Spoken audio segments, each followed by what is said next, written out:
I remember years ago being told off by a parent because he thought that we'd forced his 3-year-old into a fairy frock.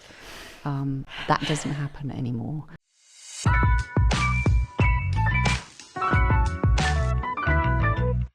Welcome to the meeting room. I'm James Lancaster.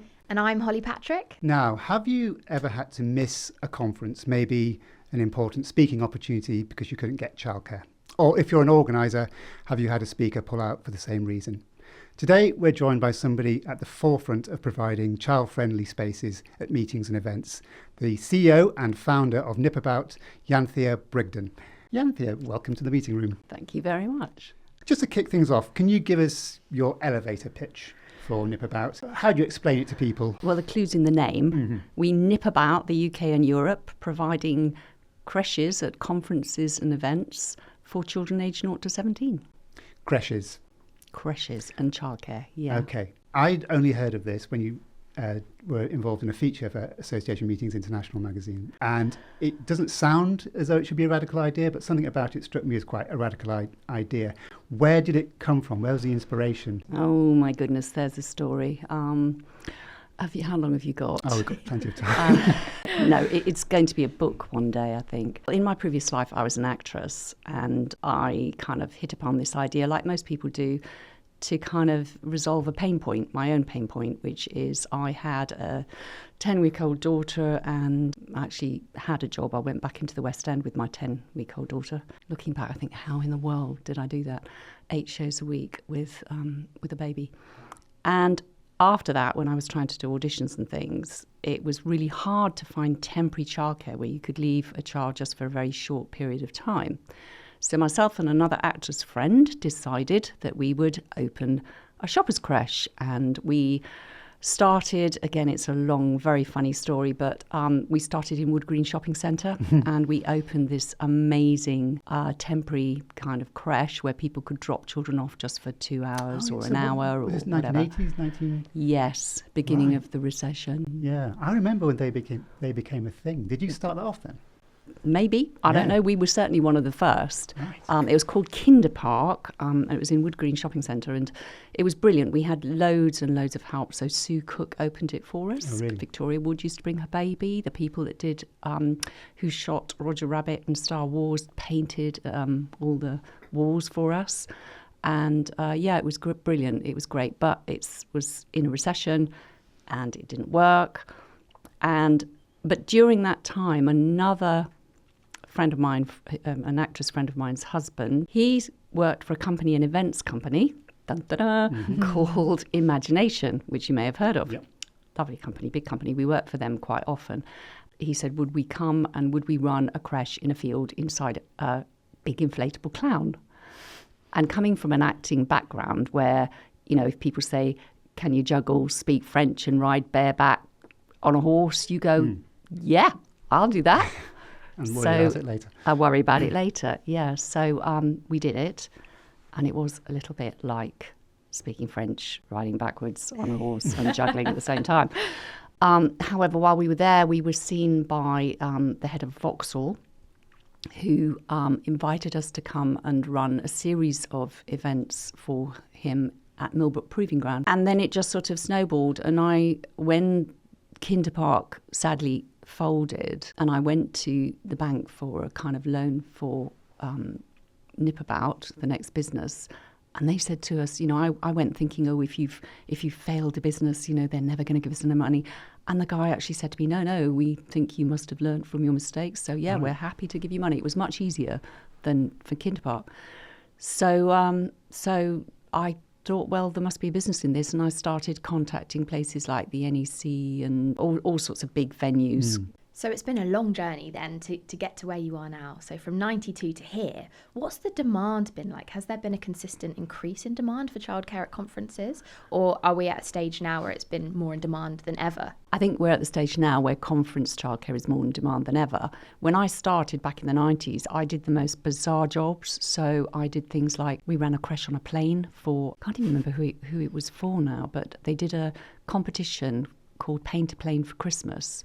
And children had done a painting that they then put on this plane and flew it all around the UK.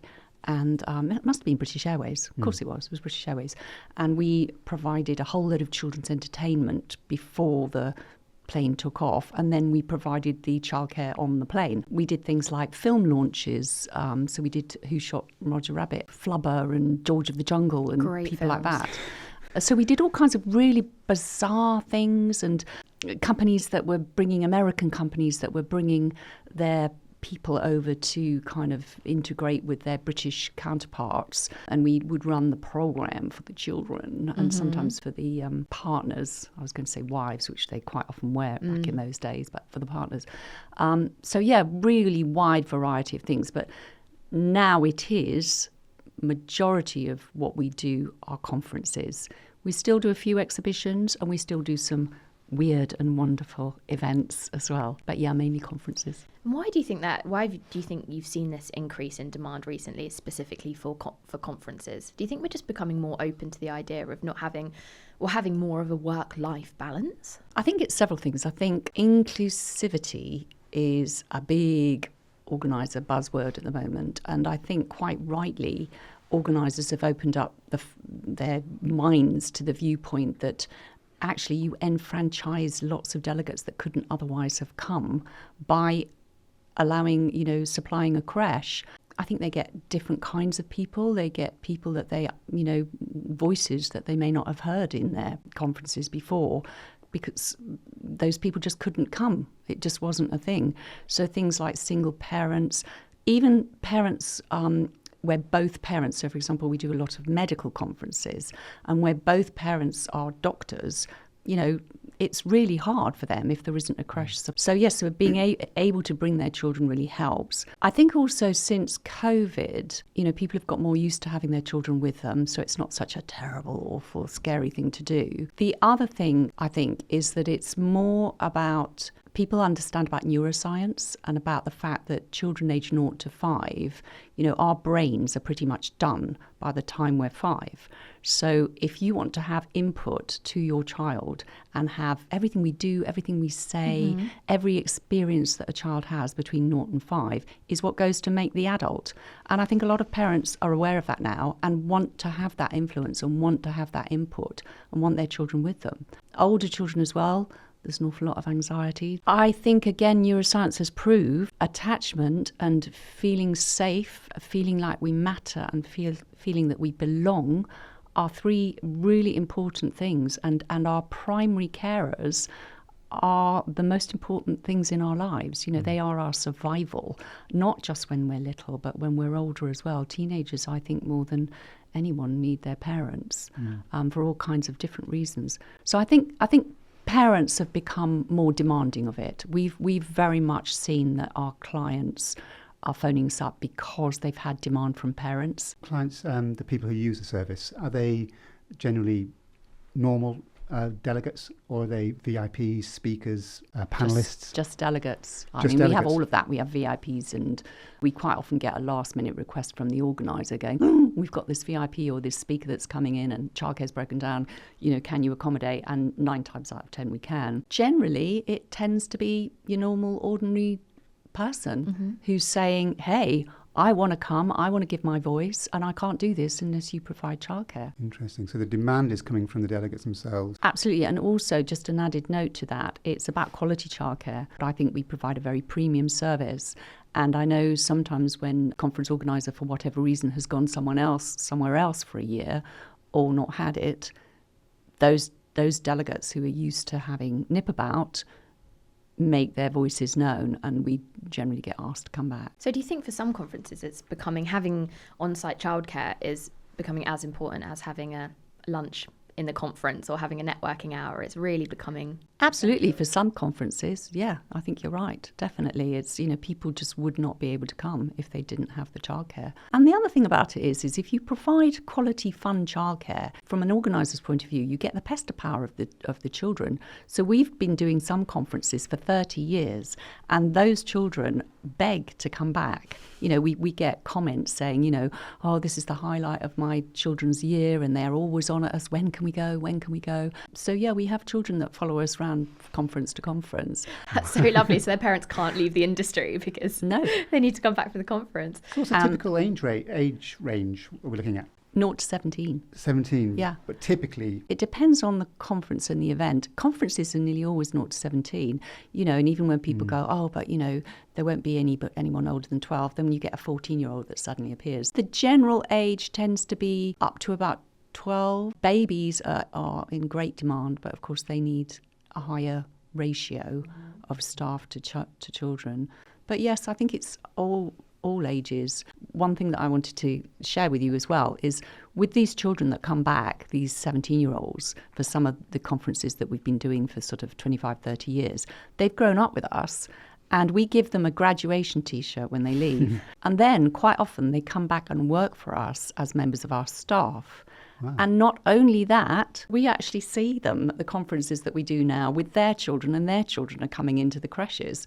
This is a very holistic approach then. Yeah, absolutely. And it almost sounds like a kind of an exclusive club. Like, come and join Nipperbout and you get this T-shirt, you know, where did you get that from? I just want to go back to sort of the content and the service that you provide. What can organisers expect and parents expect as well? And also what can children expect? Because obviously you're trying to entertain maybe a baby, toddlers and growing up, and then all the way to maybe a 14-year-old. So the content that you provide is going to be different, right? So how do you cater for that? That is a really important point, and that's one thing in terms of how we work with organisers. It's much easier if we've got an organiser who understands that if you're dealing with children from 0 to 17, you need a much bigger space and you need a wide variety of equipment. So for 17-year-olds, you know, all the teenagers, we have things like table footballs, we have table tennis tables, we have, you know, PlayStations, so much large equipment. For babies, you also need big equipment because you're going to need cots for them to sleep in. We can't use, so we don't allow buggies into our creches because you can't put a child to sleep in a buggy if you are running, you know, a proper service. They're also a health and safety issue because other children fall over them. So we have to bring our own buggies. We have to, from an insurance point of view, all the equipment has to be ours. So we ask for completely empty rooms, no furniture, nothing. We provide it all, tables, chairs, right down to the last paper clip, nappy sack. We provide it all. Two things about that. One is it takes time to get in. So we have some organisers that think that we can turn up, you know, an hour before the event and do it. So we have to be included in all the build arrangements beforehand. And sometimes some of the events that we do will take, you know, 2 days to set up. So we also have our own shelf scheme and our own flooring. So if we're provided with a large room, then we divide it up into the relevant sections. There's lots of legal compliance issues about how many babies you can have in one area and, you know, how you need to be able to separate children under 3 from children 4 to 8 and 8 to 11, 12 to 17. And there's also lots of stuff about, you know, where you take them, because we have to take them on outings as well. So people think, oh, you can stick them in a room for, you know, all day, day after day. Yeah, a multi-day conference, they're going to be going mad, aren't they? Of course they are. In a room. Natural lighting is something that we always ask for, but we can't always have because depending on where we are, might not be available. So that's even more important to take children out 2 or 3 times a day. It's always on site, the room. Not always. No, I mean, there are some conferences that we do that for safety reasons or reasons to do like medical conferences, like you not to be around drugs. So we have the conference in a nearby hotel or in sort of outside of the actual conference area in some halls or rooms that are sort of just down the corridor. So yes, we are on site at some of them, but we don't have to be. It's funny what you're saying about natural daylight, because we wouldn't expect our babies and our children to be in a dimly lit room for days on end. But us as event professionals, that's what we opt for, isn't it? And that's what we expect. So there's definitely a lesson to be learnt there. Yeah, and actually, if you think in terms of, you know, health of an adult, being cooped up all day with no natural light in air conditioning, you know, it makes your skin dry. It makes you also, gives you a headache. And it can make you, you know, quite fractious. So if you multiply that by about 10 for children, then you'll see where I'm coming from. So having a conference organizer that knows about children and understands really helps us. My aim always is not to bother the conference organisers. So once it's been signed, our agreement has been signed, and we take over. So we deal with the venue, we deal with the shell scheme people, we draw up the plans of what we need it to look like if we're not doing it ourselves, because some venues won't let you do your own shell scheme. You have to use the venue suppliers, preferred suppliers. So we do all of that. Plans, we liaise with the catering, we get all the children's allergies and food requirements. If a child is under 2 or a child has special needs, we phone the parent, and we have a form called All About Me, which we fill in, and we find out as much information as we need in order to make that child's visit fun and safe. If the child has additional needs, we send them pictures of their key workers, we send them little videos of Nipperbout on what to expect. So we do whatever we can to be as inclusive and as welcoming as we possibly can. Well, you're obviously busy. Your calendar sounds full. Is this still a fringe thing, though? I mean, would you say most conference organisers or most associations offer this, or is it still kind of early days in terms of this becoming normal? That's a really interesting question, James, because whenever I talk about it to event organisers, there are still people who, after 30 odd years of me being in this business, have never heard of having childcare at an event before. And it's like a mind-blowing new concept. Other people, obviously, we've worked with, the NASUWT, for example, our big teachers' union. They were one of our first clients back in 1992 or 93, I think. And they had childcare before us. So clearly it was something that for them was really important, and they'd had it years. Unison, we work with Unison, and again, our relationship with Unison goes back to the early 90s, and the NEU, National Education Union, BEC2, TUC, PCS, all of those unions we've been working with for a long, long time. So I think for the unions particularly, it's a must. The kind of clients that we're dealing with now are people to whom I think the kind of possibility of childcare at an event and the benefits they're just beginning to kind of realise them. So I'm not sure if that answers your question, but it's a bit of both. I just wonder if it's a kind of a cultural thing that most people think going to an exhibition or conference is a very sort of adult, quite a hard space, and they can't imagine their own kids there necessarily. Yeah. And maybe there's just kind of a barrier there where people think, well, this is an adult environment. Yeah, no, I think you're right. Well, it's interesting because at some of the European events that I do, I quite often walk around the floors just to sort of do a little bit of marketing, chat to people. And the reaction that I get from, believe it or not, American people is really like, what? You bring your child to a conference? Oh, no, I don't think so. We don't do that. Whereas the Europeans are much more open to it and as a concept and think, oh, yeah, this is great. And I'm really pleased that the UK are way open to it. Interesting point in terms of benefits to children again, going back to that brain and the fact that it develops between 0 to 5. I've really noticed that the children that come to the European events seem to be quite a lot more confident, outgoing, able to much more easily self-regulate when they become dysregulated. So you mean when they're having a tantrum? Yes. It's just amazing, isn't it, how we expect children to be able to regulate their emotions, and yet most adults can't actually do it. You only have to look at the House of Commons to see that. So yes, I find that it's a big thing with Ofsted now, about getting children to manage their feelings and manage their behaviour and teaching them how to do that. Well, you can only teach regulation through constant support. That's the thing, is being able to support our children through their emotions will help them to be far better equipped to manage them as adults. The European children that I see they're not just European. They've come at the European events. They've come from Japan, from America, from Korea, from all over the world, they just seem to be so relaxed about it, both the parents and the children. The more synapses, the more connections, the more experiences that we give our children, the more the brain kind of whirs and connects and develops and grows. So actually taking your children to a conference, on a journey, on a plane, all of that is improving your child's brain.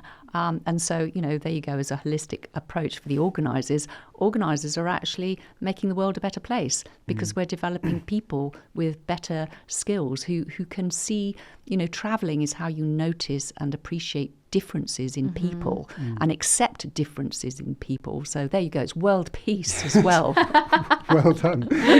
Is there any moment during these conferences or exhibitions where the two worlds collide? Do the children ever sort of get invited to gala dinners or whatever, or is it very, very separate? Not at all. I mean, Unison, for example, are great at that, particularly things like the Black Members conferences that we do and the LGBTQ plus conferences and the women's conferences. There are quite often particular sessions where the organiser will come to me and say, would you bring a group of children in to watch this particular bit or whatever, and we're more than happy to do that. How cool is that? I mean, me harking back to when I was a child, I used to love being invited into adult spaces because then you felt like you'd been given a responsibility and that you're valued as well. So in terms of demographics then, I mean, statistically, the mums, the females are the primary caregivers, especially in the Western world. Are you seeing that the conferences that you work with and that you attend, that there's a better representation of demographics? There's more women in the room? Definitely, yeah,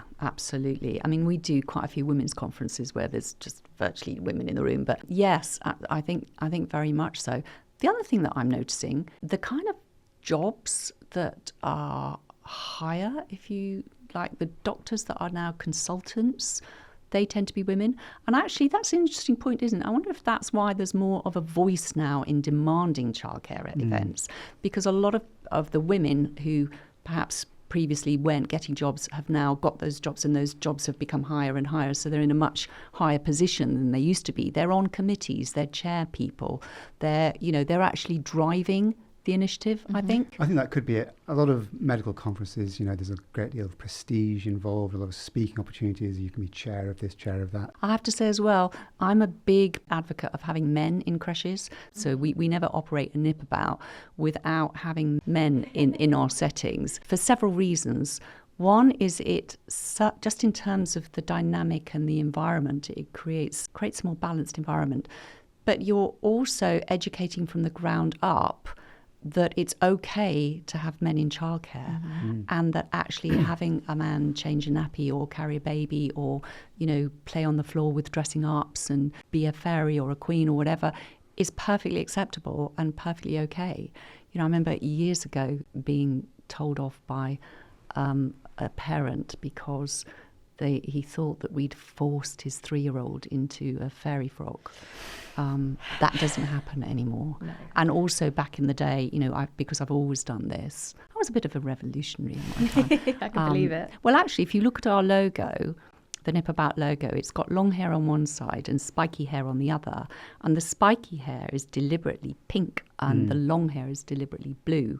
And that logo was developed back in, 1991. So back then, that was my little bit of, I'm not telling you what gender our children are. And, it shouldn't matter because we're trying to give the same opportunity in terms of toys and activities to everybody. And so actually actively having men in our settings, I think, it's a bit of a factor quite often for some people. We used to have people say, I'm not giving my baby to a man. And I'd say, does he not go to his dad then, or his uncle, brothers? So that doesn't happen quite as much, although it still does a little bit. So, okay, what would you consider your biggest challenge to be? I think our challenges now, our main challenges, come from the new organisers who have thought, let's have childcare. That's a great idea. We'll be really inclusive. We'll offer this childcare. And they haven't really thought it through enough.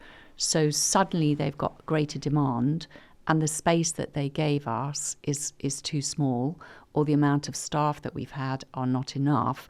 And then they sort of panic because they haven't thought about what they would do if we needed more space. Do you think it's one of those things that catches on? So the idea is released to their members and suddenly people think, oh, we'll take advantage of that. Absolutely. And they think, oh, there'll only be a half dozen or so. And before you know it, it's sort of... Absolutely. I mean, even as little as, well, before COVID, it used to take a while. And I would always say to organisers, when you first have a crash, don't expect it to be oversubscribed in the first year. It takes a while for people to become kind of, because you have to trust someone. You're giving your most precious possession over to someone that you don't know. That takes a lot of trust.